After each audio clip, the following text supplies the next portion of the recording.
নিয়ম না মানলে শাস্তি পেতেই হবে, সে যত বড় তারকা ক্রিকেটারই হোক না কেন। তামিম ইকবালের নেতৃত্বাধীন বিসিবি যেন সেই বার্তাই দিতে যাচ্ছে। নিয়ম ভাঙার অপরাধে বড় অঙ্কের আর্থিক জরিমানা করা হচ্ছে লিটন দাস ও শেখ মেহেদীকে।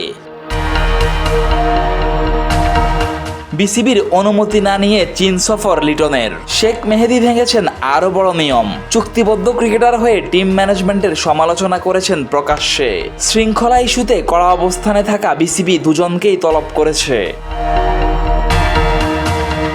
চোট সারতে সিঙ্গাপুর যাওয়ার আগে বিসিবির ডাকে সাড়া দেন লিটন।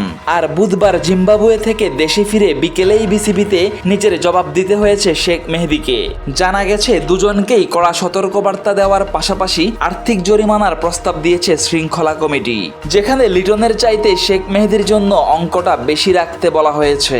একাধিকবার বিসিবির নির্বাচক ও টিম ম্যানেজমেন্টের সমালোচনা করেই এমন শাস্তির মুখে tiger allrounder.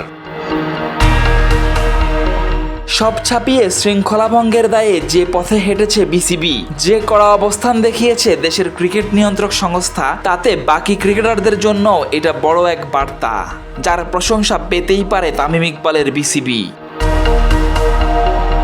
Nazmul Tarek, daily cricket.